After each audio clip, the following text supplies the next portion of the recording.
জয় নিতাই। জয় শ্রীক্ষেত্র,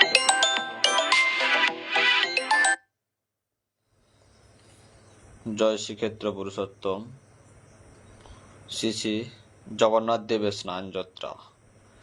শ্রী জগন্নাথ লীলাদ্রি শির মুকুটরত্ন হে দারু ব্রহ্মণ ঘনশ্যাম প্রসিদিত পুরুষোত্তম প্রফুল্ল পুণ্ডরিকাশলবনাব্দিতটামৃতম গোটিকোদরমাং প্রহায়নাভোগপুরন্দরম নিজাধর সুদাদয়া নিদ্রদুম্ন প্রসাদিতো সুভদ্র লালন ব্যক্র রামানুজ নমস্তুতে।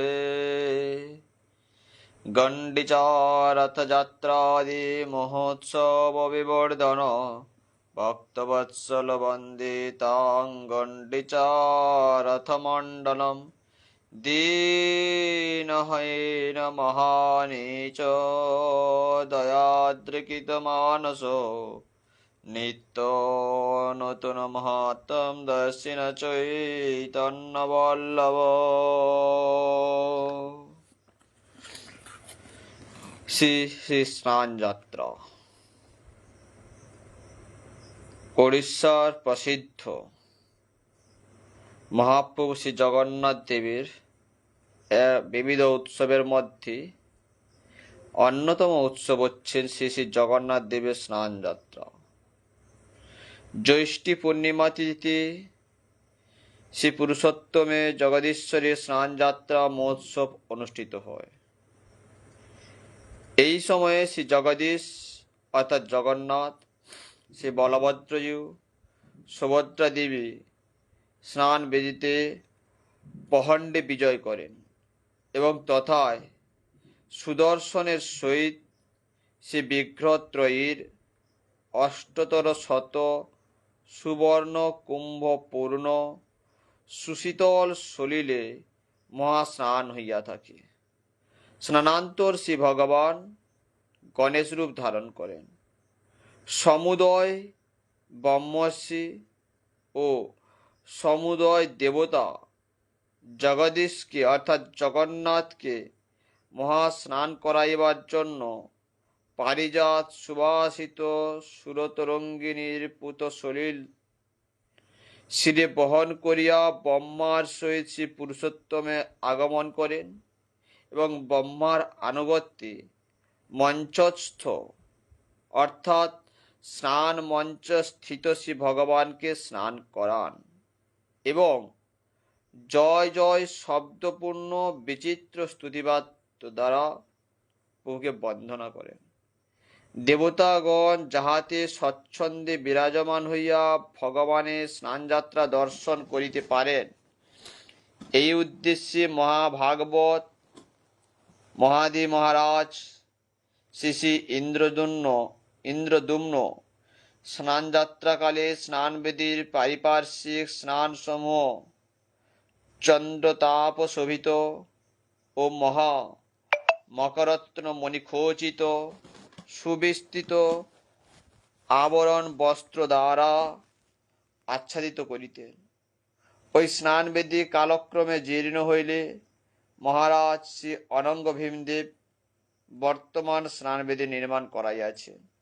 স্নানযাত্রা দিবস শ্রী শ্রী জগদীশ্বর অর্থাৎ শ্রীমন মহাপ্রভু জগন্নাথ স্নান মঞ্চে নানাবিধ মণিমুক্তা মালা চামর পতাকা তোরণাদি দ্বারা বিমণ্ডিত চন্দ্র সংমিশ্রণ সুগন্ধ ও সুশীতল পবিত্র জল দ্বারা সংসিক্ত এবং সুগন্ধি ধূপ গন্ধ দ্বারা সুরভিত করা হয়। তৎপরে শ্রী শ্রী জগদীশ্বরের সেবকগণ দক্ষিণ দিকবর্তী শ্রীকূপ হইতে স্নানীয় জল উত্তোলন পূর্বক সেই জল সুগন্ধি দ্রব্যে সুবাসিত করিয়া পাব মানে মন্ত্র উচ্চারণ করিতে করিতে সুবর্ণ কলস সমূহ পরিপূর্ণ করেন এবং শাস্ত্রোক্ত বিধান অনুসারে মন্দিরাভ্যন্তরে ভগবানের অধিবাস করিয়া থাকেন। অনন্তর হরিদান পূর্বক শ্রী জগদীশকে, বলরামকে, শ্রী সুভদ্রাকে ও শ্রী সুদর্শনের সহিত স্নান মঞ্চে লইয়া যাইবার জন্য প্রস্তুত হন। রাজার নিকট সম্মান ও সমাদর প্রাপ্ত সেবকগণ চামর ও তাল বিনতে দ্বারা ভগবানের পহণ্ডিকালি বিজন করিতে থাকেন। শ্রী জগদীশকে স্নান মঞ্চে লইয়া যাইবার কালে অনবধানতা প্রযুক্ত পাছে কোনো দোষ ঘটে, এই আশঙ্কায় সেবকগণ সুন্দর পট্টবস্ত্রাদি দ্বারা শ্রীপতির সর্বাঙ্গ আচ্ছাদন পূর্বক তাহাকে দূরবর্তী স্নান মঞ্চে লইয়া যান। তৎকালে অখিল জগৎ পূজনীয় শ্রী জগদীশ্বরকে দূরগমন নিমিত্ত উত্তনাস্য করিয়া লইয়া যাইতে হয় বলিয়া স্বর্গস্থ দেবগণ মনে মনে এইরূপ বিচার করিয়া থাকেন। স্বর্গাধামে আরোহণ করিতে ইচ্ছা করিয়াছেন। ইহা বিবেচনা করিয়া দেবতাগণ শ্রীপতির দিকে দৃষ্টি স্থাপন পূর্বক হে রাম, হে কৃষ্ণ, আপনাদিকে জয় হোক, জয় হোক, জয় হোক বলিতে থাকেন। এইরূপ লীলা সহকারী ভগবানের জন্ম জ্যৈষ্ঠী স্নান বেদিতে বিজয় অভিষেক হইয়া থাকে। ভগবান জগদীশ বলিয়াছেন যে স্বয়ম্ভুব মনুর সত্যাদি চতুর্যুগান্বিত দ্বিতীয়াংশে এবং সত্যযুগে ভগবত দর্শন প্রদ এই প্রথমাংশে স্বয়ম্ভুব মনুর যজ্ঞ প্রভাবে তাহার আবির্ভাব। তিনি জ্যৈষ্ঠ পূর্ণিমাতে অবতীর্ণ হইয়াছিলেন। এই জন্য ওই দিবসে জগদীশের পূর্ণ জন্ম দিবস। তাহারই আজ্ঞামতে ওই দিবস শ্রী জগদীশকে অধিবাস পুরুষর মহাস্নান বিধান অনুসারে মহাসমারোহে স্নানবেদীর উপর তাহার স্নান যাত্রা অনুষ্ঠিত হয়। মহাভাগবত শ্রী ইন্দ্রদুম্ন মহারাজ এই বিধান শ্রী জগদীশের জন্মতিথি জ্যৈষ্ঠী পূর্ণিমায় স্নান যাত্রা মহোৎসব করিতেন। শ্রী জগদীশ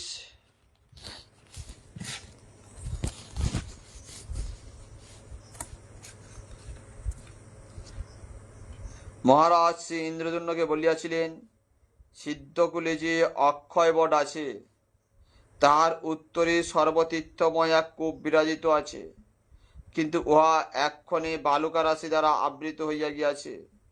স্নানার্থ পূর্বে উহা নির্মাণ করাইয়া পরে আমি অবতীর্ণ হইয়াছি। অতএব সেই কূপ আবিষ্কার করা প্রয়োজন।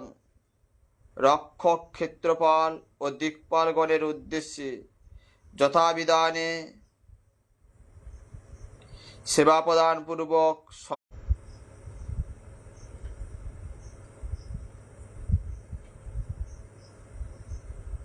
শ্রী ভগবানের কে অঙ্গরাগ বিহীন বিরূপ অবস্থায় কেহ কদাচ দর্শন করিবে না। তত পঞ্চদশানি স্নাপরিত্তা তুমি নিপো অচিত্রং বা বিরূপং বা না পশ্যতি কদাচিৎ।